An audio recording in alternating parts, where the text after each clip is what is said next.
We are calling for the resignation of Sap Anton Lagdameo.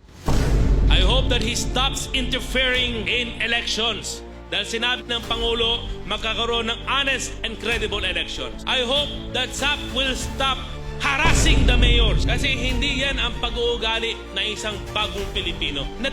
Takutin mo ang ating mga mayors, nihaharas mo sila, at sasabihin mo, kung hindi ka sasama sa utos ng Malacanang, diba? Dinadname drop pa ang Pangulo.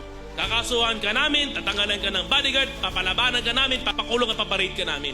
Sap Anton is no longer representing the principles and ideas of the President. Being Sap, he must be an extension of the President. Extension not in politics, but in service. Dapat hintuin niya na ang mga yan. I really have no idea kung bakit biglang naging ganyan ang ating kaibigan. He was a very close friend. He was even a partner in many things. Pero bigla lang na nakapagsabi siya na ganito ganyan. Hindi pwede. Ang term na ginamit niya, putulan daw ang pakpak ng mga taga-Sultan Kudarat.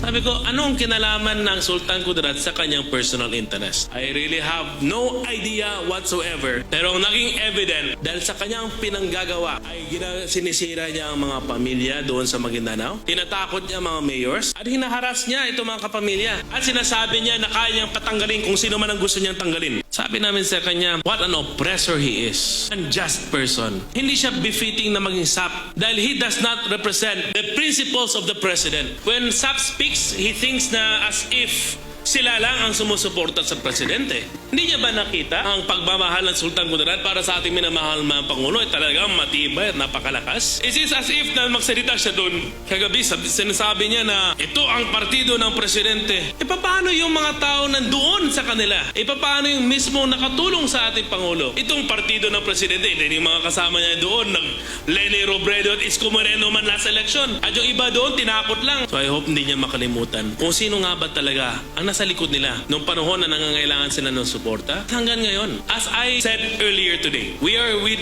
the President. We are supportive of Bongbong Marcos. Sinusupport natin ang bagong Pilipinas. Ay hindi lang namin maintindihan, bakit si Anton? Bakit siya nandyan?